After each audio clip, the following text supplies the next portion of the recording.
నమస్తే, welcome to 99 TV health. ఈరోజు మనతో ఉన్నారు ఈఎన్టీ స్పెషలిస్ట్, సీనియర్ కన్సల్టెంట్, అలాగే బంజారా హిల్స్ కేర్ హాస్పిటల్ నుంచి వచ్చారు. డాక్టర్ శృతి గారు మనతో ఉన్నారు. వారితో మాట్లాడదాం. మనకి చెవి, ముక్కు, గొంతు సంబంధిత సమస్యలు చాలా ఉంటుంటాయి. రెగ్యులర్గా చూస్తున్న సమస్యలు, అలాగే రేర్గా వచ్చే సమస్యలు కూడా ఉంటుంటాయి. వీటికి అసలు కరెక్ట్ పరిష్కారాలు ఏంటి, మనం ఏం చేస్తే హెల్తీగా ఉంటామో, సమస్యల నుంచి బయటపడచ్చో డాక్టర్ గారిని అడిగి తెలుసుకుందాం. నమస్తే డాక్టర్. నమస్తే. డాక్టర్ గారు, కరెంట్ ఇష్యూ ఒకటి మాట్లాడాలనుకుంటున్నాను. చెప్పండి. ఏంటంటే ప్రతి ఒక్కరం ఇయర్ ఫోన్స్ పట్టుకొని తిరుగుతున్నాం. సో ఇయర్ ఫోన్స్ వాడని వాళ్ళు లేరు. ఈ ఇయర్ ఫోన్స్ వాడడం వల్ల ఎక్కువ వాడే వాళ్ళకి వినికిడి సంబంధిత సమస్యలు వస్తాయా? డెఫినెట్గా ఉంటుందండి. కంటిన్యూస్ యూసేజ్ అంటే అస్సలు వాడొద్దని చెప్పలేము, బికాజ్ జాబ్స్ అలా అయిపోయాయి. But continuous usage and volume main factor. ఎక్కువ వాల్యూమ్ పెట్టుకొని వినే వాళ్ళకి సమస్య ఎక్కువగా వచ్చే ఛాన్స్ ఉంటుంది. అంటే అది కూడా nerve related, sensory neural hearing loss అంటాము. సో దాంట్లో అంటే ఇర్రివర్సిబుల్, ఒక్కసారి నర్వ్ అనేది ఎఫెక్ట్ అవుతే దాన్ని మనం రివర్స్ చేయలేము, దానికి మెడిసిన్స్ కూడా పనిచేయవు. Okay. So it is nerve related and volume ఎక్కువ అండ్ చాలా ఎక్కువసేపు వాడినప్పుడు ఇది అవుతుంది. సో తక్కువసేపు వాడడం అండ్ వాల్యూమ్ తక్కువలో పెట్టుకోవడం చాలా మంచిది.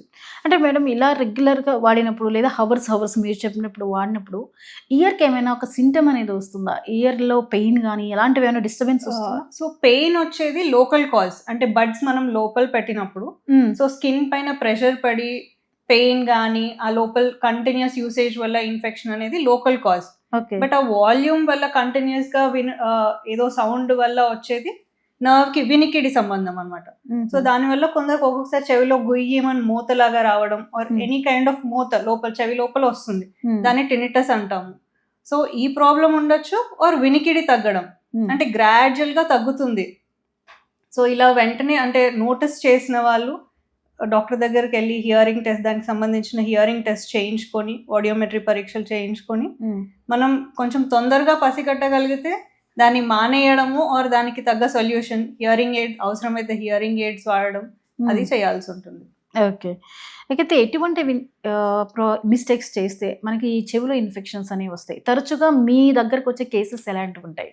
సో చెవిలో ఇన్ఫెక్షన్ రావడానికి 2 types ఆఫ్ కాజెస్ ఉంటాయి. మనకి చెవి భాగం వెలుపలి చెవి, మధ్య చెవి అండ్ ఇన్నర్ ఇయర్ అంటాం. సో 3 parts లాగా డివైడ్ అవుతుంది. అండ్ బయట అంటే ఇయర్ కెనాల్ మనం ఎక్కడైతే జనరలీ క్లీన్ చేసుకోవాలి అనుకుంటామో అది వెలుపలి చెవి. సో అక్కడ ఇన్ఫెక్షన్స్ రావడానికి మెయిన్ రీజన్ వచ్చేసి యూజింగ్ ఇయర్ బడ్సే కాదు, చాలా మంది కీస్ పెట్టి తిప్పడం, పెన్, పెన్సిల్ ఏది పడితే or hair pin or safety pin పెట్టి తిప్పుతుంటారు. సో అది యూస్ చేశారు అంటే they will land up in infection. Okay. So అది మన ఇయర్ కెనాల్ స్కిన్ చాలా పల్చగా ఉంటుంది. సో అది కొంచెం రాపిడికి గురై మనకున్న నార్మల్ మైక్రోబియం అది ఇన్ఫెక్షన్ లా మారుతుంది.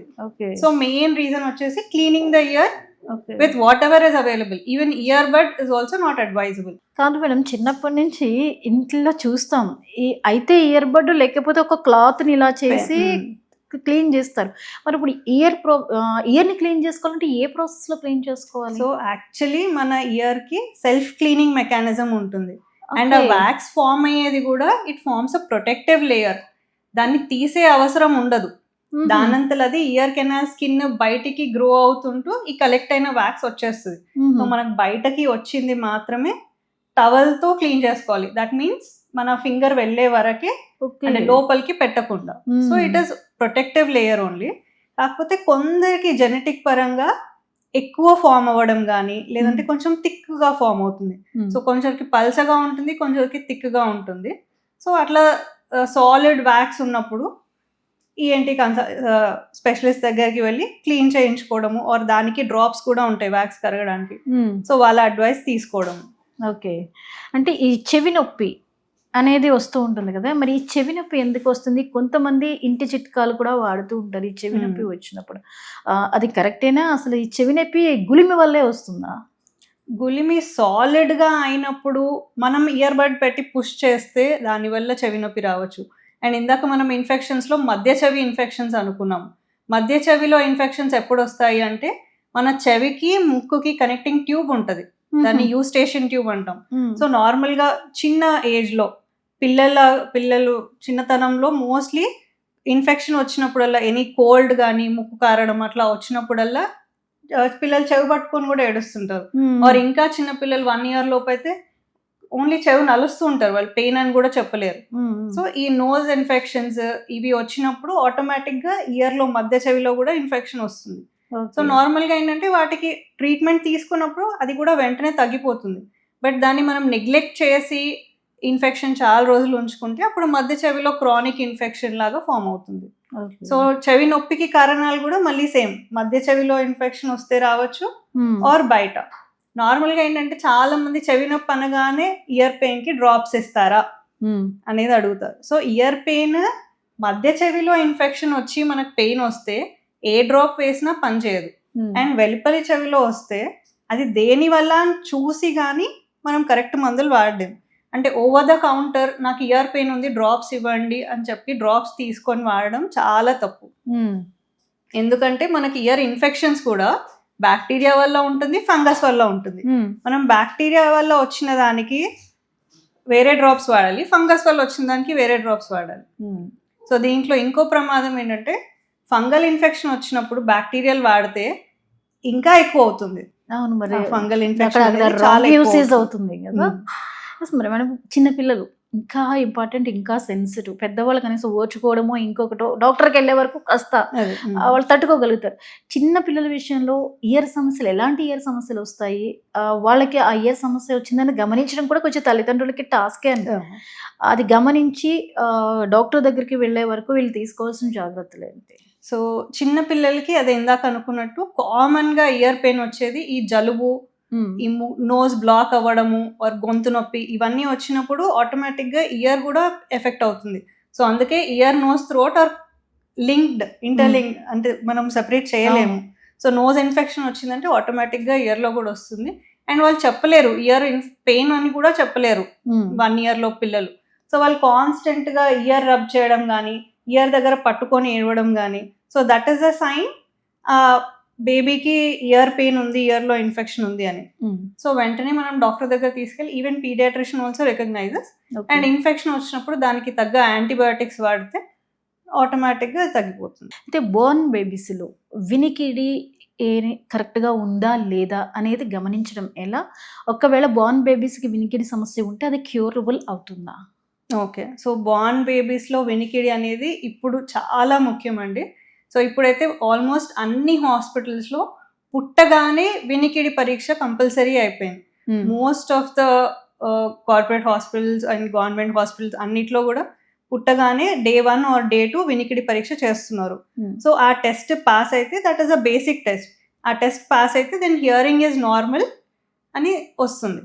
దాంట్లో కూడా అంటే అట్లీస్ట్ హియరింగ్ ఉంది. సో పుట్టిన పిల్లలకి వినికిడి సమస్య అంటే దానికి మెయిన్ కారణాలు it is called congenital hearing loss. So అది నర్వ్ రిలేటెడ్ అయి ఉంటే మోస్ట్లీ కన్సాంగ్యునస్ మ్యారేజ్ అంటే మేనరికంలో పెళ్లి చేసుకోవడం, దాంట్లో కూడా మళ్ళీ మేనమామని పెళ్లి చేసుకుంటే ఇట్ ఇస్ కాల్డ్ ప్రైమరీ కన్సాంగ్యునిటీ, దాంట్లో రిస్క్ ఎక్కువ ఉంటుంది. ఆర్ బావ ఇస్ సెకండరీ కన్సాంగ్యునిటీ. సో ఈ మేనరికం is one of the common causes for congenital hearing loss. And దాని తర్వాత వచ్చి కడుపుతో ఉన్నప్పుడు, గర్భంలో ఉన్నప్పుడు ఆ మదర్కి ఇన్ఫెక్షన్స్ కానీ, ఐసీయూ అడ్మిషన్స్ అంటే వైరల్ ఇన్ఫెక్షన్స్, మీజిల్స్, మమ్స్ అలాంటివి ఇన్ఫెక్షన్స్ వస్తే కూడా that is one of the common cause. Okay, so ఇది ఐడెంటిఫై చేయడం అనేది చాలా ఇంపార్టెంట్. సో ఇమీడియట్ ఆ న్యూ బార్న్లో మనం చేసిన టెస్ట్ ఫెయిల్ అని వస్తే, so over the months the child needs to be evaluated. అంటే ఫర్దర్గా ఎంత తగ్గింది మన వినికిడి, సో దానికి ఏం చేయగలం. ఒక 50% లాసే ఉందనుకోండి, హియరింగ్ ఎయిడ్స్తో బేబీ నార్మల్గా గ్రో అవుతుంది. అంటే మనకు 6 months అప్పటి నుంచే బేబీ సౌండ్స్కి రెస్పాండ్ అవ్వాలి అండ్ అప్పటి నుంచే మాటలు నేర్చుకోవడం స్టార్ట్ చేస్తుంది. సో ఎంత తొందరగా రికగ్నైజ్ చేస్తే అంత బెనిఫిట్ ఇవ్వగలుగుతాం. సో కంప్లీట్ హియరింగ్ లాస్ కూడా ఉంటుంది మోస్ట్ ఆఫ్ ద బేబీస్ కి, బోత్ ఇయర్స్ హియరింగ్ లాస్ ఉంటుంది. సో అలాంటి వాటిలలో the only option will be cochlear implant. But అది కూడా మనం ఎర్లీ రికగ్నిషన్ అండ్ దాని తర్వాత ఫాలో అప్. మనం సర్జరీ చేసేది 1 year కి ఉండొచ్చు. ఓకే, 1 year లోపే చేయాల్సి ఉంటుందా? 1 year ఆర్ అంటే 2 years వరకు it is very best time to do that surgery. Okay. So ఎందుకంటే అప్పటి నుంచే చైల్డ్ గ్రో అవుతుంది కదా. మన చుట్టుపక్కల ఏం సౌండ్స్ వినకుండా పెరిగితే డెవలప్మెంట్ అనేది స్లోగా ఉంటుంది అండ్ మాటలు రావు. So if the child has to lead a normal life, normal స్కూల్కి వెళ్ళాలి అంటే మనం సర్జరీ ఎంత ఎర్లీగా చేసుకుంటే అంత బెటర్. సో ఆ సర్జరీ 1 year వరకు చేయాలండి. అప్పటి వరకు మనం చైల్డ్ని అబ్జర్వ్ చేయడము, హియరింగ్ ఎయిడ్స్ ఇవ్వడము, ఆ మానిటరింగ్ అంతా నడుస్తుంది. ఓకే. అంటే చిన్నప్పుడు ఇలా వినికిడిని కానీ లేదా వాళ్ళకి మాటలు వచ్చే విధానాన్ని కానీ గమనించకపోతే ఒక 3 years తర్వాత ఇంకా వాళ్ళకి రావు అని చెప్పేసి అంటారు. ఇది నిజమేనా? ఒకవేళ ఈ ప్రాబ్లం ఉంటే ఎంత ఏజ్ లోపే డాక్టర్ని కన్సల్ట్ చేయాలి? ఇయర్ ప్రాబ్లం ఉన్నా, మాటలు ప్రాబ్లం ఉన్నా? ఓకే. సో నార్మల్గా ఏంటంటే హియరింగ్ ప్రాబ్లం ఉందని పేరెంట్స్ రికగ్నైజ్ చెయ్యరు. వాళ్ళు ఎలా చెప్తారంటే మా బేబీకి మాటలు రావట్లేదు అంటారు.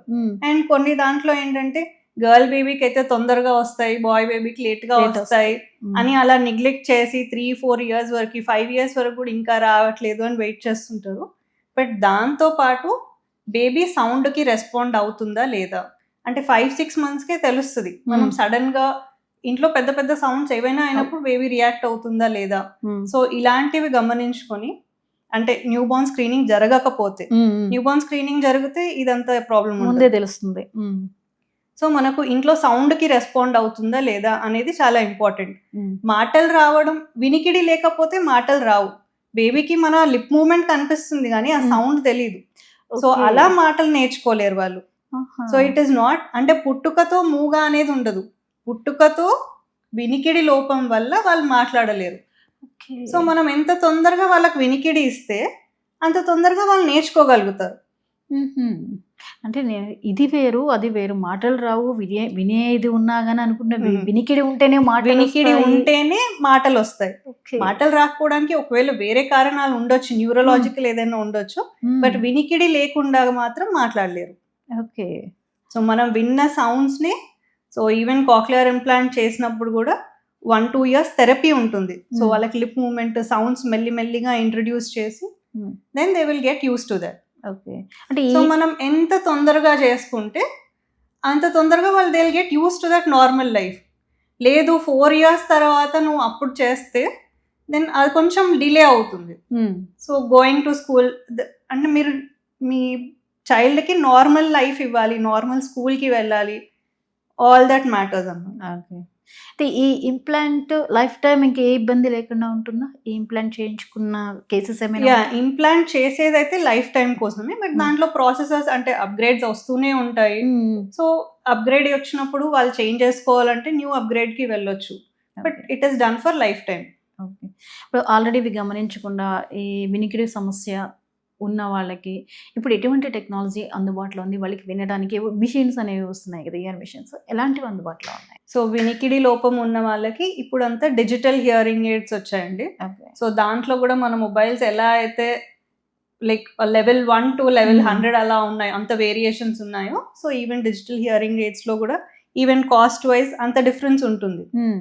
So based on your affordability, మన హియరింగ్ ఎంత ఉంది దాన్ని బట్టి 30% 40% తగ్గినప్పటి నుంచి హియరింగ్ ఎయిడ్ వాడాల్సి ఉంటుంది.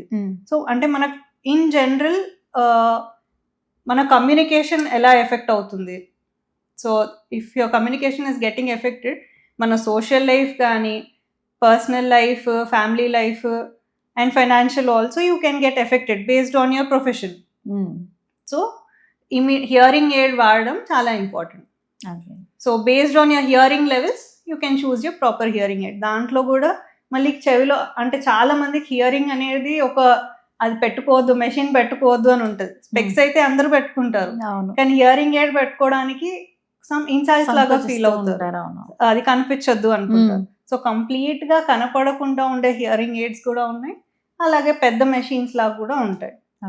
So it's all your choice అన్నమాట. ఓకే. ఇక పెద్దవాళ్ళ విషయానికి వస్తే ఏజ్ పెరుగుతున్న కొద్దీ ఒక 60s దాటిన తర్వాత ఈ వినికిడి అనేది తగ్గడం గమనిస్తూ ఉంటాం. అంటే వాళ్ళకి ఇంకా ఏజ్ పెరుగుతుంది కాబట్టి ఇంకా వినికిడి శక్తి కోల్పోతారని వదిలేయడమేనా, లేదా దీనికి కూడా ట్రీట్మెంట్ ఉందా?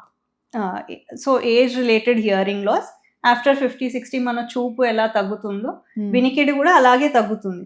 దాంట్లో కొందరికి ఎక్కువ తగ్గడం, కొందరికి స్లోగా తగ్గుతూ వస్తుంది. సో యాక్చువల్గా ఏజ్ రిలేటెడ్ దాంట్లో చాలా ఇంపార్టెంట్ ఏంటంటే ఫస్ట్ వాళ్ళు రిటైర్మెంట్ అయిపోయి స్లో లైఫ్ లీడ్ చేస్తూ ఉంటారు. దాంట్లో ఈ వినికిడి సమస్య వస్తే వాళ్ళకి ఇంట్లో కూడా ఒక ఫ్రస్ట్రేషన్ లాగా అయిపోతుంది. అంటే ఇంట్లో వాళ్ళు ఒక చెప్పింది 10 సార్లు చెప్పాలి, టీవీ వాల్యూమ్ ఎక్కువ పెట్టుకుంటే వేరే వాళ్ళు ఎందుకు అంత పెడుతున్నారని. సో ఇవన్నీ చాలా ఇబ్బందులు వస్తుంటాయి ఫ్యామిలీలో. సో సోషల్ లైఫ్ కానీ ఫ్యామిలీ లైఫ్ కానీ ఎఫెక్ట్ అవ్వడం స్టార్ట్ అవుతుంది. సో ఇదంతా ఎందుకు, మనకు టెక్నాలజీ ఉంది, హియరింగ్ ఎయిడ్స్ అవైలబుల్ ఉన్నాయి. అండ్ హియరింగ్ ఎయిడ్స్ పెట్టుకోవడం వల్ల మనం వినికిడి ఏదైతే తగ్గుతుందో దాన్ని అక్కడికి ఆపేసేయచ్చు. అంటే హియరింగ్ ఎయిడ్స్ వాడడం వల్ల కొంచెం స్లో అవుతుంది ఆ ప్రాసెస్. సో హియరింగ్ ఎయిడ్స్ కానీ ఒక్కటి ఏంటంటే కొంచెం ఆ quality of sound will be different. And ఆ పెట్టుకోవడం వాళ్ళకి నామోషి అనిపిస్తుంది. అవును. సో స్పెక్స్ అయితే పెట్టుకుంటారు కానీ హియరింగ్ ఎయిడ్ పెట్టుకోవాలంటే నామోషి. నేను మెషిన్ పెట్టుకోను.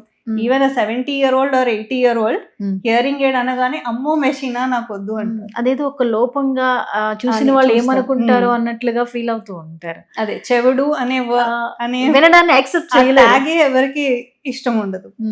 అంటే రైట్ టైంలో గుర్తించి అలా డాక్టర్ని సంప్రదిస్తే అట్లీస్ట్ ప్రాసెస్ స్లో చేయొచ్చు. And life style will be better. అవును, ఫ్యామిలీలో ఇష్యూస్ రాకుండా ఉంటాయి, కామన్ గా మాట్లాడుకోవచ్చు. ఎస్, మరి నోస్ విషయానికి వస్తే కొంతమందికి బోన్ స్ట్రక్చర్లో కొంచెం డిఫరెన్స్ ఉంటుంది. ముక్కులు కొంచెం బెండ్ అయినట్టుగా లైట్గా వంకర కనిపిస్తూ ఉంటుంది. ఇంకొంతమందిలో బోన్ గ్రోత్ ఎక్కువ ఉంది అంటూ ఉంటారు. ఈ కేసెస్ ఎందుకు వస్తాయి ఇలాంటి ఇష్యూస్? అలాంటి ఇష్యూస్కి ఎలాంటి ట్రీట్మెంట్స్ ఉన్నాయి? సో మీరు చెప్పింది అంటే ముక్కు దూలం అంటారు. అంటే మన నోజ్లో పార్టిషన్ ఉంటుంది, సెప్టమ్ అంటారు దాన్ని. సో ఆ సెప్టమ్ వంకరగా ఉండడం కానీ కొంచెం ఎక్కువ పెరగడం కానీ. సో నార్మల్ గా ఎవరిది కూడా స్ట్రెయిట్ గా ఉండదు, స్కేల్ తో గీసినట్టు ఉండదు. బట్ ఏంటంటే కంజెనిటల్ గా కొంచెం వంకర అలా ఉంటుంది. So that is almost 70% will have కొంచెం డీవియేషన్ అయితే ఉంటుంది. బట్ చాలా గ్రాస్ గా బెండ్ అయ్యి, దీనికి కారణాలు ఏంటంటే చిన్నప్పుడు మనకు తెలియకుండా చాలా దెబ్బలు తగులుతుంటాయి. గట్టిగా చేయి తాకడము, అంటే బేబీ లాగా ఉన్నప్పుడు, ఆర్ బాల్ తాకడము, కింద పడడము. ఎప్పుడు అంటే పెయిన్ఫుల్ ఏమి ఉండదు, అది దానివల్ల మనకి ఏమీ అవ్వదు.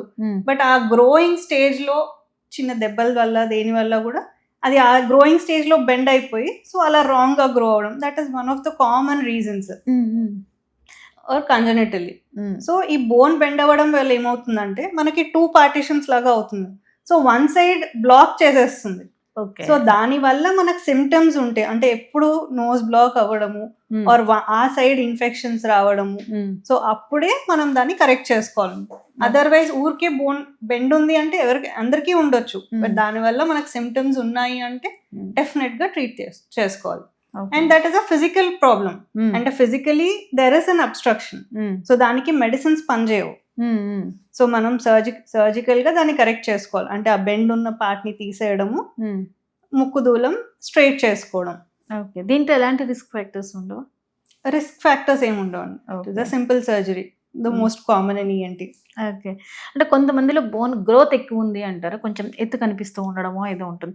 వాళ్ళకు కూడా బ్రీత్ తీసుకునేటప్పుడు ఏమైనా ఇబ్బందులు ఎదురవుతూ ఉంటాయా? అదే సిగ్నిఫికెంట్ గా బెండ్ ఉంటే ఆ one side block, breathing difficulty అది ఉంటుంది. ఓకే, అండ్ ఆ బెండ్ గ్రోత్ అన్నప్పుడు మీరు షేప్ ఆఫ్ ద నోస్ అంటున్నారు? రెండు, షేప్ ఆఫ్ ద నోస్ ఒకటి, కొంతమందికి బోన్ ఎక్కువ పెరిగింది అని చెప్పేసి వింటూ ఉంటారు. అదే, సో ఆ డీవియేషన్ ని అలా అంటే కామన్ టర్మ్స్ లో అలా అంటారు. ఓకే, బట్ వంకర్ ఉండడం. అండ్ బయట shape of the nose variation మళ్ళీ అది కాస్మెటిక్ కింద వస్తుంది.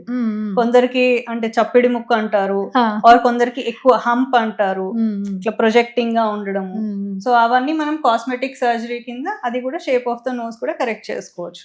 ఓకే, ఇక మనకి జలుబు కామన్, ప్రతి ఒక్కరికి లైఫ్ టైం ఈ సమస్య అనేది వస్తూ ఉంటుంది. ఆ టైంలో అది క్యూర్ అవడానికి ఎలాగో టైం పడుతుంది, 1 వీక్ దాకా తగ్గదు. కొందరికి ఆ బ్రీత్ ఇష్యూని తట్టుకోలేక స్ప్రేస్ అవి వాడాల్సి వస్తుంది, కొందరు వాడుతూ ఉంటారు, లేదా డాక్టర్ సలహా మేరకు కూడా వాడేవాళ్ళు ఉంటారు. అయితే ఈ స్ప్రేస్ వాడడం ఎంతవరకు శ్రేయస్కరం? డాక్టర్లు ప్రిస్క్రిప్షన్ లేకుండా వాడడం మంచిదా? లేదండి, స్ప్రేస్ అనేవి దాంట్లో చాలా రకాలు ఉంటాయి. అండ్ డాక్టర్ ప్రిస్క్రిప్షన్ లేకుండా ఎప్పుడు వాడొద్దు.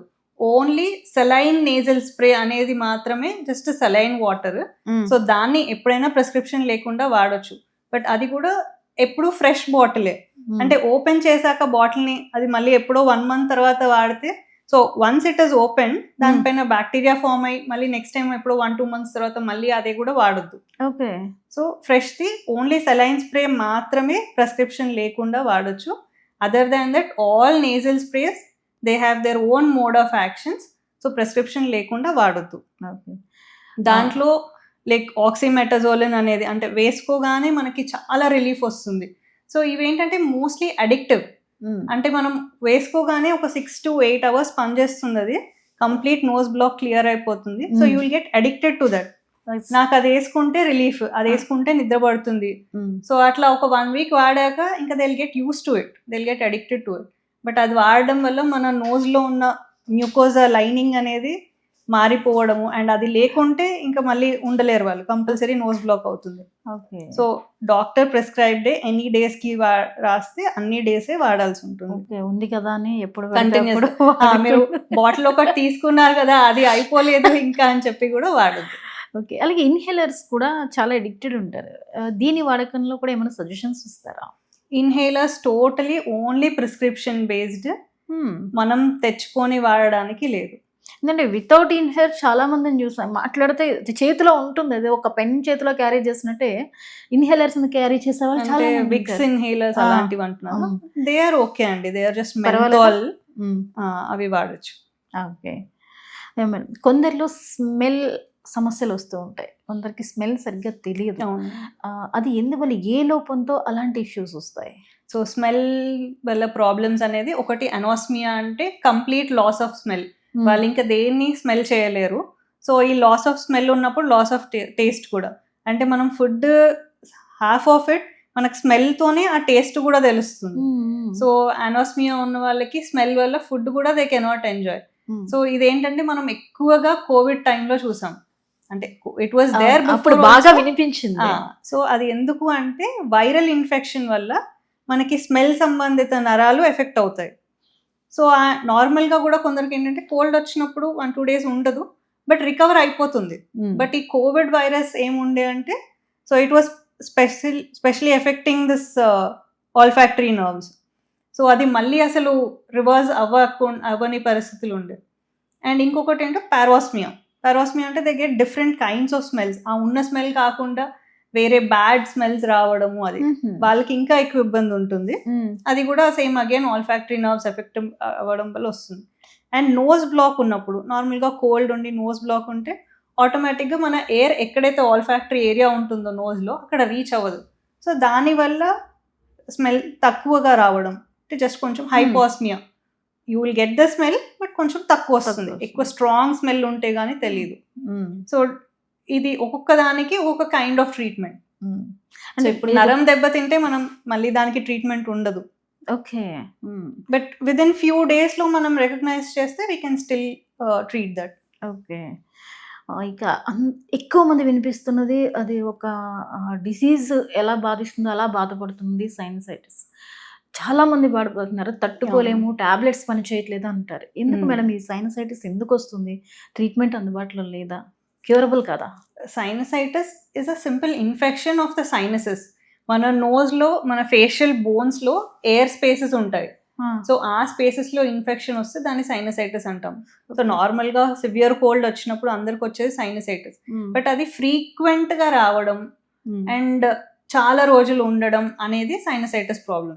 సో మనం ఇందాక ముక్కు దూలం వంకర గురించి మాట్లాడుకున్నాం. సో అది ఒక సైడ్కి గ్రాస్గా బెండ్ అయిపోయి ఉంటే అటు సైడ్ ఎయిర్ వెంటిలేషన్ తక్కువ ఉంటుంది. సో ఎయిర్ నార్మల్గా సైనసెస్లో అంత ఎయిర్ వెంటిలేషన్ ఉంటే సో అవి క్లియర్ అవుతాయి. So one side nose block వల్ల అలా ఉండడం వల్ల ఓన్లీ వన్ సైడ్ సైనసైటిస్ రావచ్చు. ఆర్ కొన్ని స్ట్రక్చరల్ వేరియేషన్స్, అంటే ముక్కులో టర్బినెట్స్ అంటాము, అవి పెద్దగా ఉండడం వల్ల సో ఆ వెంటిలేషన్ తగ్గడము. అలర్జీ ఉన్న వాళ్ళకి మోర్ సెక్రీషన్స్, లోపల లైనింగ్ అంతా వాచిపోయి ఉంటుంది. So that also again will cause blockade. So first blockage వల్ల ఈ ఇన్ఫెక్షన్ ఎక్కువ అవ్వడం ఉంటుంది. Okay. So that is the main cause of sinusitis. And అది ఫ్రీక్వెంట్గా అండ్ ఎక్కువ రోజులు ఉంటే ఎఫెక్ట్ అవుతారు. నార్మల్గా షార్ట్ డ్యూరేషన్ యాంటీబయాటిక్ కోర్స్ వాడితే తగ్గిపోతుంది అంటే నో ప్రాబ్లం. ఓకే. ఇక డస్ట్ అలర్జీస్ కామన్గా వినిపించేది, లేదా మార్నింగ్ ఒక చల్ల గాలి వచ్చినా కానీ కంటిన్యూస్గా తుమ్ములు రావడం ఇలాంటి సమస్య వస్తుంది. ఎందువల్ల వస్తుంది అంటే వాళ్ళలో రెసిస్టెన్స్ పవర్ లేకపోవడమా, ఇంకేదైనా రీజన్స్ ఉన్నాయా? So allergy is mostly familial అండి, అంటే ఇంట్లో మన ఫ్యామిలీలో రావడం, అంటే జెనెటిక్ పరంగానే ఉంటుంది. సో ఈవెన్ మదర్కి మోస్ట్లీ అలర్జీ హిస్టరీ ఉండడము, అది చిన్న పిల్లల్లో నోటీస్ చేసినప్పుడు మెయిన్గా మదర్కి కానీ ఇంట్లో ఫ్యామిలీ మెంబర్స్కి ఎవరికైనా అలర్జీ ఉందని అడుగుతాం. సో వీళ్ళకి మోస్ట్లీ ఆస్తమా రిస్క్ కూడా ఉంటుంది. So allergy is nothing but మన body immune system is hyperreactive, అంటే మన బాడీ బయట నుంచి వచ్చే దేనికైనా ఫైట్ చేయాలి. సో దానికి అలర్జీ ఇమ్యూన్ సిస్టమ్ యాక్టివేట్ అవుతుంది. ఈ అలర్జీ పేషెంట్స్లో ఏంటంటే కొంచెం వచ్చినా చాలా ఎక్కువ రెస్పాన్స్, అంటే hyper responsiveness. So it tries to secrete more secretions, ఆ డస్ట్ అంతా బయటికి పంపించేసేయాలి అని బాడీ ట్రై చేస్తుంది. సో సెక్రీషన్స్ ఎక్కువ అవుతాయి, తుమ్ములు వస్తాయి. సో ఇవంతా మనం ఆ పార్టికల్స్ ని బయటికి పంపించే మెకానిజమ్స్ అన్నమాట. ఓకే. సో చిన్నతనంలోనే రికగ్నైజ్ చేస్తే వీళ్ళకి దాని తగ్గట్టు మనకి స్ప్రేస్ ఉంటాయి. సో అలర్జీని తగ్గించే స్ప్రేస్ కానీ లేదంటే సిస్టమిక్ టాబ్లెట్స్, మెడిసిన్స్ కూడా వాడితే తగ్గుతుంది. ఓకే. ఈ మధ్య కాలంలో ప్రతి ఇంట్లోనూ పెట్స్ పెంపకం బాగా పెరిగింది. సో వీటి వల్ల అలర్జీస్ వస్తాయని, కొందరు క్యాన్సర్స్ వస్తాయని ఇట్లాంటివి అంటున్నారు. యాజ్ ఎ డాక్టర్గా మీరు నోటీస్ చేసినవి ఏంటి? డెఫినెట్గా ఉంటుందండి. పెట్స్కి పెట్స్ హెయిర్తో కానీ దాంట్లో మళ్ళీ డిఫరెంట్ పార్టికల్స్లో క్యాట్స్కి వేరే, డాగ్స్కి వేరే, అండ్ ఇవన్నీ కూడా మనం స్పెసిఫిక్గా టెస్ట్ చేయొచ్చు. అంటే స్కిన్ ప్రిక్ టెస్ట్ అని ఉంటాయి, ఆర్ బ్లడ్ టెస్ట్ కూడా ఉంటుంది. సో దాంట్లో మనకి డస్ట్ కుందా, ఫుడ్ పార్టికల్స్, దాంట్లో కూడా చాలా రకాల ఫుడ్ పార్టికల్స్ కి కూడా టెస్ట్ చేస్తాం. అలాగే ఈ పెట్స్ కి కూడా, అండ్ కొన్ని ఫ్లవర్స్, పోలెన్, ఇంట్లో చెట్లకి కానీ, సో అవన్నీ కూడా మనం ఆ టెస్ట్ లో చూస్తాం.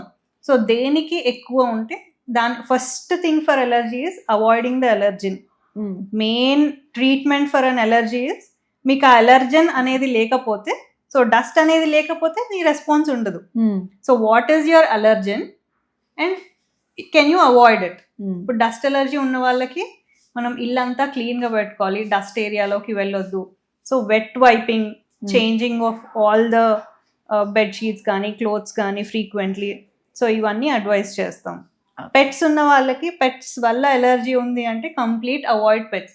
పెట్టే లేకపోతే మీకు సిమ్టమ్ ఉండదు. ఓకే. సో ఆ సిమ్టమ్ ఉంది అంటే పెట్స్ని అవాయిడ్ చేయడమే మంచిది. సో అయినా కూడా తగ్గకపోతే then we have to give medical treatment. Madam, very very important issue. ప్రతి ఫ్యామిలీలో ఒకరిద్దరైనా ఉంటారు. దురదృష్టవశాత్తు ఈ మధ్యకాలంలో డివోర్స్ కూడా దీనివల్లే జరుగుతున్నాయి. గురక. మేడం, అసలు గురక ఎందుకు వస్తుంది? దీనికి ఏమీ పరిష్కారం లేదా? ఓకే. సో గురక అనేది ఇప్పుడు చాలా కామన్ సమస్య అయిపోయింది. అండ్ మీరు అన్నట్టు ఫ్యామిలీస్ డిస్టర్బ్ అవ్వడానికి కూడా one of the main reasons. So గురక అనేది ఒకటి ఏంటంటే సోషల్గా పక్క వాళ్ళకి ఇబ్బంది పడతారేమో, ఆ సౌండ్ వల్ల పక్క వాళ్ళ డిస్టర్బెన్స్ అనేది వన్ ఆఫ్ ద ఫ్యాక్టర్ అవుతే, బట్ ఆ పర్సన్ కి మెడికల్ గా ఎఫెక్ట్ అయ్యేది మెయిన్ ఫ్యాక్టర్ అన్నమాట. సో గురక అనేది జస్ట్ మనకు పైకి వచ్చేది సౌండ్ మాత్రమే, బట్ ఒక ఓవర్ నైట్ స్లీప్ లో యాప్నిక్ స్పెల్స్ అంటారు. అంటే ఊపిరి ఆగిపోయి ఒక 10 seconds ఊపిరి ఆగిపోయి మళ్ళీ లేవడము. సో ఈ యాప్నిక్ స్పెల్స్ అవ్వడం వల్ల మన ఆక్సిజన్ సాచురేషన్ తగ్గి దానివల్ల ఇన్ రివర్స్ హైపర్ టెన్షన్ అంటే బీపీ వస్తుంది. So this can be the only cause of BP కూడా, బీపీ రావడానికి కారణం. అండ్ హార్ట్ పైన ఎఫెక్ట్ పడడం. సో ఇవన్నీ మెడికల్ గా ఆ పర్సన్ కి ఎఫెక్ట్ అయ్యేవి అనమాట. So it is not only a social problem but also a medical problem. So most of the common causes weight gain. మనం ఎప్పుడైతే వెయిట్ గెయిన్ అవుతామో మన ఫ్యాట్ ఎక్కడ అంటే టంగ్ పైన డిపాజిట్ అవుతుంది, ఈవెన్ మ్యూకస్ లైనింగ్. సో అప్పటి వరకు నార్మల్గా ఉన్న ఈ కొంచెం డిపాజిట్ అవ్వడం వల్ల మన ఎయిర్వేస్ నారో అవుతాయి. సో అప్పుడు నారో స్పేస్ నుంచి ఎప్పుడైతే గాలి వెళ్తుందో అప్పుడు సౌండ్ వస్తుంది. సో అండ్ మనం పడుకున్నప్పుడు బాడీలో మజిల్స్ అన్నీ రిలాక్స్ అవుతాయి. సో అలాగే మన టంగ్ మజిల్స్ కూడా రిలాక్స్ అవుతాయి. సో మనం ఫ్లాట్గా పడుకున్నప్పుడు టంగ్ మజిల్ రిలాక్స్ అయ్యి టంగ్ ఫాల్ బ్యాక్ అంటాం. సో అది లోపల పడిపోయి మన ఎయిర్వేని బ్లాక్ చేస్తుంది. So that leads to apnoeic spells. అంటే మనకు కంప్లీట్ గా ఎయిర్ ఎంట్రీ ఆగిపోతుంది. బట్ ఆటోమేటిక్ గా ఒక 10 seconds కన్నా ఆగిపోతే మన బ్రెయిన్ కి స్టిమ్యులస్ వచ్చేసి మనం మెలకు వచ్చేసి సడన్ గా ఊపిరి ఆగినట్టు లేసి కూర్చుంటారు. సో ఇది జనరలీ కో పార్ట్నర్ ఆర్ ఎవరైతే ఆ బెడ్రూమ్ లో ఆ పర్సన్ పక్కన ఉన్న వాళ్ళు చెప్తారు సడన్ గా ఊపిరి ఆగినట్టు లేస్తున్నారు అని చెప్పి. So that is the main అంటే మనం నోటీస్ చేయాల్సిన ఫ్యాక్టర్ అన్నమాట. అదే ఇది ఒక హెల్త్ ప్రాబ్లమ్ గా కన్సిడర్ చేసి దీనికి కూడా ఇప్పుడు డాక్టర్ని అయితే కన్సల్ట్ చేయాలి. డెఫినెట్ గా అండి. ఓకే, ఎందుకంటే గురకని చెప్పేసి డాక్టర్ని ఎవరు కన్సల్ట్ చేయరు. చూస్తారు అంటే నా రూమ్ లో ఎవరు లేకుండా నేను పడుకుంటే చాలు, ఎవరిని డిస్టర్బ్ చేయొద్దు అనేలాగా చూడడము, మరి పక్కన వ్యక్తి డిస్టర్బెన్స్ అని ఫీల్ అవ్వడము. సో ఓన్లీ సోషల్ ప్రాబ్లమ్ కాకుండా it is a medical problem. And దానికి స్పెషల్ గా మేము ఈఎన్టీ అండ్ పల్మనాలజీ వాళ్ళు చూస్తాము. Lung function test and sleep study అనేది చేస్తాం. అంటే over the night the person is monitored. అంటే ఎన్నిసార్లు ఇలా ఆక్సిజన్ లెవెల్స్ తగ్గుతున్నాయి, అప్పుడు పల్స్ రేట్ ఎంత ఉంటుంది, బీపీ ఎంత ఉంటుంది. So overnight monitoring has to be done. So then morning మనకి రిపోర్ట్ వస్తుంది, పాలిసోమ్నోగ్రఫీ ఆర్ స్లీప్ స్టడీ అని. ఆ రిపోర్ట్ బట్టి then we have to do. So generally ఇది ఎప్పుడవుతుంది అంటే నోస్ బ్లాక్ ఉంటే, సో ఎయిర్వేలో ఎక్కడ బ్లాక్ ఉన్నా ఈ గురక అనేది వస్తుంది. సో దానికి ఫస్ట్ మన air entry is from nose. So nose block మనం ఇందాక ముక్కు దూలం వంకర ఆర్ పాలిప్స్ కానీ ఇంకేదైనా factors which is causing block. So ఇది ఉన్నప్పుడు one of the factors airway block అవ్వడం. ఇంకొకటి టంగ్ చాలా పెద్దగా ఉండడం కానీ, బల్కీ టంగ్ ఆర్ టాన్సిల్స్ పెద్దగా ఉండి అండ్ కొండ నాలుక సాగిపోయి ఉండి. సో ఇది మన గొంతులో ప్రాబ్లమ్స్. అండ్ ఇంకొకటి ఎయిర్వే దగ్గర అంటే లారింగ్స్ లో కూడా ఉంటుంది, బట్ అది కొంచెం వెరీ రేర్. సో ఇవన్నీ మనం చూసుకొని దానికి తగ్గ పరీక్షలు, నేజల్ ఎండోస్కోపీ కానీ, సిటీ స్కాన్ సైనసెస్కి, నోస్కి కానీ, and oral examination inside the throat, oral cavity, oropharynx, ఇవన్నీ ఎగ్జామిన్ చేసి మనం ఎక్కడ అబ్స్ట్రక్షన్ ఉందో డిసైడ్ చేసి దాన్ని బట్టి ట్రీట్మెంట్ ఉంటుంది. ఓకే, అంటే అతిగా నిద్రపోవడం లేదా ఎక్కువ స్ట్రెస్ వల్ల కూడా గురక వస్తుంది అంటారు, అది ఎంతవరకు? ఎక్కువ స్ట్రెస్ గా పడుకున్నప్పుడు ఏంటంటే బాడీ అన్ని మజిల్స్ రిలాక్స్ అయిపోతాయి. So that is the cause for uh stress లో పడుకున్నప్పుడు or generally post alcohol snoring వస్తుంది అంటారు. సో దీనికి ఇంకొక సొల్యూషన్ ఏంటంటే సిపాప్ మెషిన్ అని వస్తుంది. అంటే మనం కొంచెం ప్రెషర్లో you are giving air or oxygen ప్రెషర్తో ఇస్తున్నాం. సో ఎక్కడైతే అబ్స్ట్రక్షన్ ఉందో దాన్ని దాటుకొని ప్రెషర్గా ఎయిర్ లంగ్స్లోకి వెళ్ళడానికి ఆ మెషిన్ పెట్టుకొని పడుకోవాలి. సో మెడికల్ మేనేజ్మెంట్ అంటే ఇది. And weight reduction. So weight gain కి కారణాలు చూసుకోవాలి. అంటే థైరాయిడ్ కానీ any other medical problems which is causing weight gain, అది కంట్రోల్ చేసుకోవాలి. అంటే మెయిన్ గా హైపోథైరాయిడిజం లో ర్యాపిడ్ వెయిట్ గెయిన్ ఉంటుంది. సో హైపోథైరాయిడ్ ఏమైనా ఉందా చెక్ చేసుకొని దానికి మెడిసిన్స్ వాడడము. And weight reduction, lifestyle management, exercise కానీ ఇవన్నీ చేసి వెయిట్ తగ్గించుకోవడం is one of the treatments for this. Okay, smoking చేసే వాళ్ళకి, ఎక్కువగా మద్యం తాగే వాళ్ళకి, వాళ్ళలో కూడా ఇలాంటి ఇష్యూ ఎలా ఉంటుంది? మద్యం తాగే వాళ్ళకి డెఫినెట్గా, బట్ స్మోకింగ్ ఆల్కహాల్ అనేది దేనికైనా రిలేట్ చేసుకోవచ్చు. ఓకే, దానివల్ల రానిదంటూ లేదు. It is not related to it అని చెప్పలేము, బట్ ఇన్ఫెక్షన్స్ ఎక్కువగా ఉండొచ్చు ఈ స్మోకింగ్ చేసే వాళ్ళకి. So that inflammation in the oral cavity and lungs week గా ఉంటాయి. అయితే బయట ఇప్పుడున్న ఈ సమస్యని కొన్ని గెయిన్ చేసుకోవడానికి కావచ్చు, లేకపోతే ఒక అడ్వర్టైజ్మెంట్ రూపంలో మనం చూస్తున్నాం, గురక తగ్గడానికి ఈ టానిక్ వాడితే తగ్గిపోతుంది, ఇది వాడితే తగ్గిపోతుంది, ఇవి నమ్మొచ్చా నమ్మకూడదా? లేదండి, నేను ఇప్పుడు మనం డిస్కస్ చేసినట్టు గురకకి కారణాలే ఇన్ని ఉన్నాయి. అంటే ఎక్కడ ఏ లెవెల్లో అబ్స్ట్రక్షన్ అవుతుంది, నేను మనకి అబ్స్ట్రక్షన్ నోస్ లో ఉండి నేను థ్రోట్ లో ఏదైనా చేస్తాను, మెడిసిన్ ఇస్తాను అన్నా తగ్గదు. సో వెయిట్ ఆల్సో, వెయిట్ తగ్గడం కూడా చాలా ఇంపార్టెంట్. సో ఏ ఫ్యాక్టరు మనం రికగ్నైజ్ చేసి దానికి తగ్గట్టు ట్రీట్ చేయడం, ఏ ఒక్క మందు కూడా దేన్ని ట్రీట్ చేయదు. ఓకే, ఇక గొంతు విషయానికి వస్తే టాన్సిల్స్, ఇది చాలా చాలా కామన్ ప్రాబ్లం. అందరిలో దాదాపు చిన్న వయసులో దాదాపు అందరికీ ఈ ఇబ్బంది అనేది వస్తుంది. ఈ టాన్సిల్ తీవ్రత ఎలా ఉంటుంది? కొందరికి ఇదివరకు అయితే ఆపరేషన్స్ అనేవి ఉండేవి, ఇప్పుడు వితౌట్ ఆపరేషన్ వీటిని క్యూరబుల్ అనే సిచ్యువేషన్ ఏమైనా ఉందా? ఓకే, సో టాన్సిల్స్ అనేవి నార్మల్గా ప్రతి ఒక్కరిలో ఉంటాయండి. దే ఆర్ లింఫాయిడ్ టిష్యూస్ అంటే మన బాడీలో మనం నోటి ద్వారా తీసుకునే దేన్నైనా అది ఫిల్టర్ చేసి అక్కడే ఫైట్ చేసే ఉంటాయన్నమాట. సో మన ఫుడ్ పార్టికల్స్ కానీ ఎయిర్లో ఏ మైక్రో ఆర్గానిజమ్స్ వచ్చినా ఆ టాన్సిల్స్లో ఫిల్టర్ అయిపోయి అక్కడ మన బాడీ ఫైట్ చేస్తుంది. సో అది ఎక్కువగా వచ్చినప్పుడు అక్కడ ఇన్ఫెక్షన్ వస్తే దాన్ని టాన్సిలైటిస్ అంటాం. సో టాన్సిల్స్ ఉండడం అనేది అది అందరికీ ఉంటుంది. సో దాంట్లో ఇన్ఫెక్షన్ వచ్చి గొంతు నొప్పి రావడం దాన్ని టాన్సిలైటిస్. సో అది రాకుండా అంటే పుట్టిన వ్యక్తి ఏదో ఒక స్టేజ్లో డెఫినెట్గా వస్తాయి. So tonsil infection is very common. But ఎన్నిసార్లు వస్తుంది టాన్సిలైటిస్ అండ్ ముఖ్యంగా వచ్చేది చిన్నపిల్లల్లో చూస్తుంటాం ఇప్పుడు మనం. Once they start going to school పక్క పిల్లలందరితో కలవడం వల్ల సో అట్లా ఇన్ఫెక్షన్స్ ఎక్కువ అవుతుంటాయి. సో ఎన్నిసార్లు ఇన్ఫెక్షన్ వస్తుంది, దానివల్ల చైల్డ్ ఎంత ఎఫెక్ట్ అవుతున్నాడు. అండ్ టాన్సిలైటిస్ వచ్చినప్పుడు దానికి తగ్గ డాక్టర్ సలహాతో యాంటీబయాటిక్స్ తీసుకుంటే సరిపోతుంది. So once or twice in a year is totally acceptable. Tonsillitis రాగానే దానికి ఏదో చేసేయాలని ఏం లేదు, యాంటీబయాటిక్స్ ఇస్తే సరిపోతుంది. బట్ ఎవ్రీ 1-2 monthsకి వస్తుంది బేబీకి ఇన్ఫెక్షన్స్, కిడ్కి ఇన్ఫెక్షన్, స్కూల్కి వెళ్ళలేదు, జ్వరం వస్తుంది. సో మనకి ఒక 1 week చైల్డ్ సిక్ ఉన్నాడు అంటే 1 month తినడం కూడా తగ్గించేస్తారు. ఫస్ట్ ఆఫ్ ఆల్ గొంతు నొప్పి వల్ల వాళ్ళు మంచిగా తినరు. అండ్ సిక్ అయ్యారు అంటే మళ్ళీ నార్మల్ ఫుడ్ యాపెటైట్ పెరగడానికి చాలా టైం పడుతుంది. సో దానివల్ల వెయిట్ లాస్ కానీ వెయిట్ గెయిన్ లేకపోవడము, పిల్లలు పెరగకపోవడం, గ్రోత్ మీద కూడా ఎఫెక్ట్ పడుతుంది, గ్రోత్ పైన కూడా ఎఫెక్ట్ పడుతుంది. సో ఇలాంటివన్నీ ఉన్నప్పుడు మనం ఆ టాన్సిల్స్ ని సర్జరీ ద్వారా తొలగించడమే మంచి సొల్యూషన్. ఓకే. కాకపోతే కొందరికి గొంతులో ఇన్ఫెక్షన్ అనేది కానీ గొంతులో పుండ్లు రావడం కానీ జరుగుతూ ఉంటుంది, ఎందువల్ల అంటారు? సో ఇలా అంటే గొంతులో ఈ ఆర్గానిజమ్స్ అట్లా వచ్చి ఇన్ఫెక్షన్ రావడం is very common. And food intake అంటే మాల్ న్యూట్రిషన్ వల్ల కూడా ఆర్ వైటమిన్ డెఫిషియన్సీలో కూడా అల్సర్స్ అని వస్తుంటాయి. సో అల్సర్స్ వచ్చినప్పుడు కూడా అంత లోపల అంతా పుండు బారినట్టు అయ్యి చాలా పెయిన్ఫుల్ గా ఉంటాయి. బట్ దాంట్లో మనం అది ఏంటి రికగ్నైజ్ చేసి దానికి తగ్గట్టే మెడిసిన్స్ వాడాలి. సో నార్మల్గా అట్లా అల్సర్ వచ్చినప్పుడు పెయిన్ కిల్లర్ వాడితే ఇంకా ఎక్కువ అయ్యే ఛాన్స్ ఉంటుంది. ఎందుకంటే పెయిన్ కిల్లర్స్ వల్ల అసిడిటీ వస్తుంది. సో యాసిడ్ రిఫ్లెక్స్ లో ఈ పెయిన్ ఇంకా ఎక్కువ అవుతుంది. సో మనకు అది దేని వల్ల వచ్చింది అండ్ దానికి తగ్గ అంటే లోకల్గా క్రీమ్స్ పెట్టుకోవడం అలా ఉంటాయి.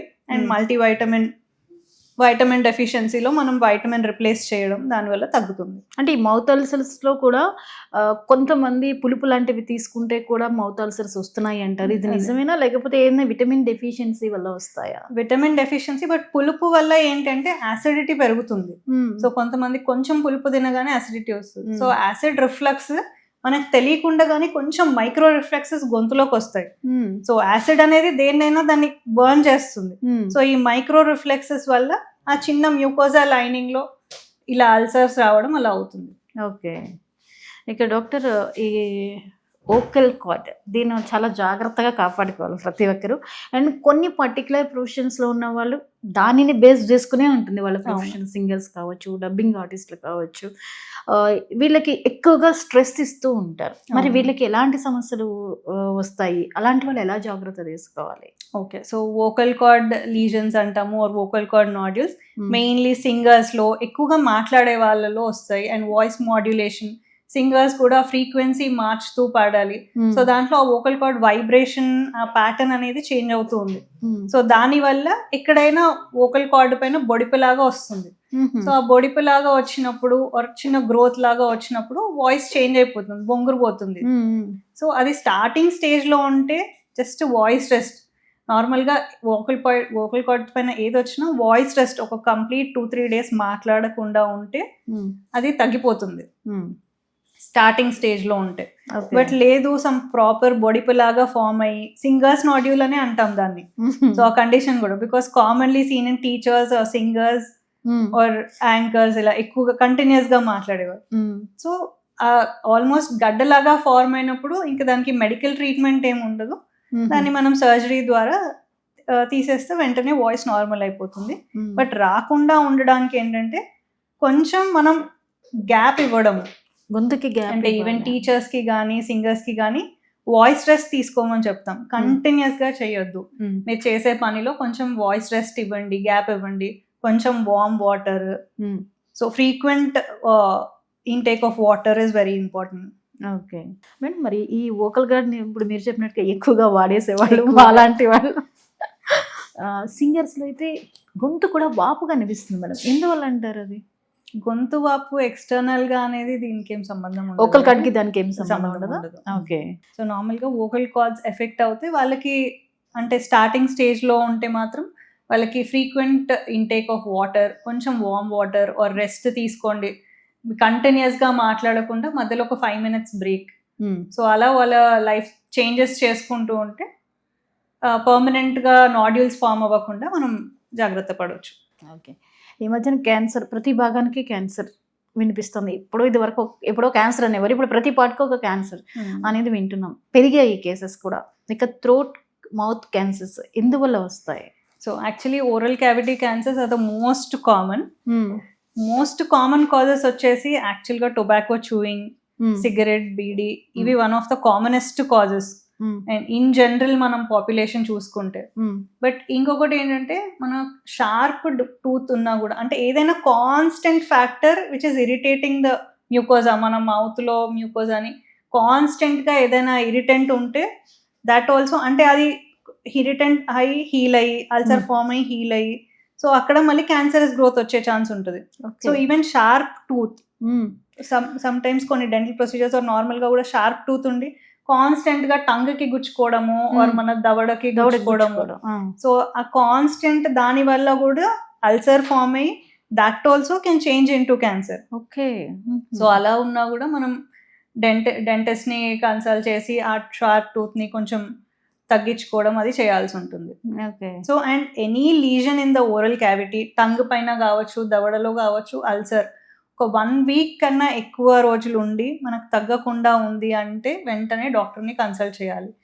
అండ్ ఈ క్యాన్సర్కి ఏదైనా early recognition, early diagnosis is main factor అనమాట. ఎంత తొందరగా డయాగ్నోస్ చేసుకుంటే మనకి ట్రీట్మెంట్ కానీ మన ప్రోగ్నోసిస్ కానీ అంత బాగుంటుంది. ఓకే. అండ్ గొంతు విషయానికి కూడా అంతేనా? గొంతులో కూడా అంతే. అండ్ గొంతులో ఇప్పుడు మనం వోకల్ కార్డ్ క్యాన్సర్స్ ఉంటాయి, దానికైతే the only common factor is smoking. And మనం హిస్టరీ అడిగినప్పుడు నేను మానేశానండి స్మోకింగ్ అంటారు. సో అంటే ముందు రోజు మానేసానంట ఆర్ 10-15 years బ్యాక్ మానేసినా కూడా దాని ఎఫెక్ట్ ఎప్పుడైనా ఉంటుంది. ఓకే, మానేసినా అది రాదనుకోవడానికి లేదు. అంటే as a youth young age లో ఉన్నప్పుడు స్మోక్ చేశాను, నేను మానేశాను అంటే స్మోకింగ్ దాని ఎఫెక్ట్ 10-15 years తర్వాత కూడా ఏదో ఒక పార్ట్ లో క్యాన్సర్ రూపంలో మనకు ప్రెజెంట్ చేయొచ్చు. కానీ అలా అనుకోరుగా మానేసాం ఇంకేం వస్తుందని. అదే అంటే ఇన్ జనరల్ హిస్టరీ చెప్పడం, వాళ్ళకి ఎక్కడో ఎవరిదో విని సడన్ గా మానేస్తారు. 2-3 days ముందు మానేసి నేను మానేశాను, I'm not a smoker anymore అంటారు. బట్ అది గుర్తుపెట్టుకోవాలి, అంటే ఎప్పుడో చేసినా కూడా దట్ ఫ్యాక్టర్ అంటే you have to consider. And మనకి ఏ చిన్న సిమ్టమ్ వచ్చినా చూపెట్టుకోవాలి. మ్యామ్, మరి ఈ రెగ్యులర్గా మీకు ఈఎన్టీ సమస్యలు ఈ మధ్య కాలంలో ఎక్కువగా రిపీట్ అవుతున్న డిసీజెస్ ఏంటో చెప్తారా? పిల్లల్లో వచ్చేసి ఇవే అండి, టాన్సిలైటిస్ కానీ, దానివల్ల వచ్చే మధ్య చెవిలో ఇన్ఫెక్షన్స్ కానీ one of the commonest things. And ఇంకొకటి వినికిడి లోపం కూడా. వినికిడి లోపం కొందరికి సడన్ గా కూడా complete hearing loss of one side ear. So ఇది కూడా చాలా కామన్ గా చూస్తున్నాము, అంటే విచ్ వాజ్ ముందు లేకుండే బట్ ఇప్పుడు ఎక్కువగా అవుతుంది. సో అది కూడా సడన్ హియరింగ్ లాస్ అనేది అంటే విచ్ ఇస్ ఇర్రివర్సిబుల్. మనం ఒక 1 week లోపు రికగ్నైజ్ చేసి 1 month లోపు రికగ్నైజ్ చేసి దాని ట్రీట్మెంట్ తీసుకుంటే ఆల్మోస్ట్ నార్మల్ హియరింగ్ అవ్వచ్చు ట్రీట్మెంట్ వల్ల. బట్ దాన్ని మనం రికగ్నైజ్ చేయకుండా వదిలేసి, అంటే తర్వాత చూద్దాంలే అని వదిలేస్తే ఇట్ ఈస్ ఇర్రివర్సిబుల్, అంటే కంప్లీట్ గా వినికిడి పోతుంది. So it is you have to treat it like an emergency. ఎందుకంటే తొందరగా దాన్ని ట్రీట్ చేస్తే అది నార్మల్ అవుతుంది. ఏది ఏమైనా ఎంత అవేర్నెస్ తెచ్చే ప్రయత్నం చేసినా ఏదైనా మొదటిలో దాన్ని సాల్వ్ చేసుకోవడానికైతే ప్రయత్నం చేయట్లేదు చాలామంది. అది ముదిరిపోవాలి, తట్టుకోలేని పరిస్థితి రావాలి. సో ఎర్లీగా చూపించుకుంటే మీరు క్యూరబుల్ అంటున్నారు. ఇలా నెగ్లెక్ట్ చేసే వారికి మీరు ఏం చెప్తారు? సో ఇప్పుడున్న ప్రెజెంట్ సిచ్యుయేషన్లో మనం మెయిన్ చెప్పాలనుకుంది ఏంటి అంటే, హెల్త్ వీడియోస్ కానీ హెల్త్ పరంగా చాలా ఉంది మనకి. నెట్ ఓపెన్ చేస్తే, గూగుల్ ఓపెన్ చేస్తే అవేర్నెస్ ఉంది. బట్ మనకి సగం తెలిసి అదే మనకి తెలుసు అనుకోవడం కన్నా మీకు ఏ చిన్న ప్రాబ్లం వచ్చినా doctor consultation nothing can replace going to a doctor. మీరు ఎన్ని ఆర్టికల్స్ చదివినా అవన్నీ చూసి మీరు ఎంత ట్రీట్ చేసుకున్నా మీకు కరెక్ట్గా సొల్యూషన్ ఉండదు. సో మనకి ఇదే అయి ఉండొచ్చు, దీనికి ఇది వాడాలేమో అని వీడియోస్ చూసి కానీ గూగుల్ ఆన్సర్స్ చదివి కానీ, సో అలా చేయకుండా మనకి ప్రాబ్లం వచ్చినప్పుడు వెంటనే డాక్టర్ని కన్సల్ట్ అవ్వాలి. Even the minute test doctor చూడగానే చెప్పగలిగేది మనం ఇంట్లో ఉండి మనం చదివితే అది మిస్ అయిపోతాం. సో సొంత వైద్యం చేసుకోవద్దు. Over the counter prescription, over the counter drugs వాడడం కానీ ఇవేవి చేయొద్దు. ఎస్, మీరు అన్నట్లుగా అందరూ కూడా వీడియోస్ ఎఫెక్ట్ ఎక్కువ పడిపోయింది. ఇప్పుడు నాకు చెప్పిన విషయాన్ని నేను వీడియో చేసేస్తే దాన్ని నమ్మితే చాలా మంది ఇంపాక్ట్ అవుతూ ఉంటారు. ఎక్స్పర్ట్స్ది తెలుసుకుని దాన్ని అనుసరించడం ఒక పద్ధతి. So awareness is very important. అంటే ఇప్పుడు మనకు తెలిసినప్పుడు మనం వేరే వాళ్ళకి అరే మీకు ఈ సమస్య ఉందా అయితే ఈ డాక్టర్ని వెళ్ళండి అంటే అసలు ఏ సమస్య ఇయర్ అయితే ఎవరి దగ్గరికి వెళ్ళాలి, ఇదైతే ఎవరి దగ్గరికి వెళ్ళాలి, ఇది కూడా ఒక ప్రాబ్లమే అని తెలుసుకోవడం. Awareness is very important, but awareness is not complete knowledge. Self treatment చేసుకునే పరిస్థితికి వస్తున్నారు. Thank you so much madam, చాలా ఇంపార్టెంట్ విషయాల్ని మా ఆడియన్స్కి చెప్పారు. సో ఇలాంటి విషయాలతో అయినా వాళ్ళు కూడా రియలైజ్ అయ్యి కొంచెం జాగ్రత్త వహించాలని కోరుకుందాం. Thank you. ఎస్, చూసారు కదండి, ఎన్ని నాలెడ్జ్ పెంచుకోవడం తప్పేం కాదు, కానీ మన ఆరోగ్యం విషయానికి వచ్చినప్పుడు సమస్య ఏదైనా ఎక్స్పర్ట్స్ దగ్గరికి వెళ్ళడమే శ్రేయస్కరం. ఆరోగ్యాన్ని మించింది ఏదీ లేదు. కాబట్టి ఏవో చూసి సోషల్ మీడియాలో వచ్చే వాటిని అనుకరించేసి వాటిని పాటించి సొంత వైద్యాలు అయితే చేసుకోకండి. చిన్న ప్రాబ్లం అయినా డాక్టర్ దగ్గరికి వెళ్తే తొందరగా క్యూర్ అవుతుంది. వ్యాధి ముదిరిపోయిన తర్వాత వెళ్తే దానికి ఇంకా మనం సఫర్ అవ్వాల్సి ఉంటుంది. ఒక్కొక్కసారి దానివల్ల మన నిర్లక్ష్యం వల్ల బాధపడాల్సిన పరిస్థితి కూడా ఉంటుంది. కాబట్టి సొంత వైద్యాలు చేయకండి. ఏ చిన్న సమస్య వచ్చినా కన్సల్ట్ చేస్తే స్టార్టింగ్లోనే దానికి ఎలాంటి సొల్యూషన్ ఉంటుందో డాక్టర్స్ చెప్తారు. దాన్ని అనుసరిస్తే మనం కూడా హెల్తీగా ఉండొచ్చు. సో ఇది ఇవాల్టి ప్రత్యేక కార్యక్రమం. Keep watching 99 TV health. నమస్తే.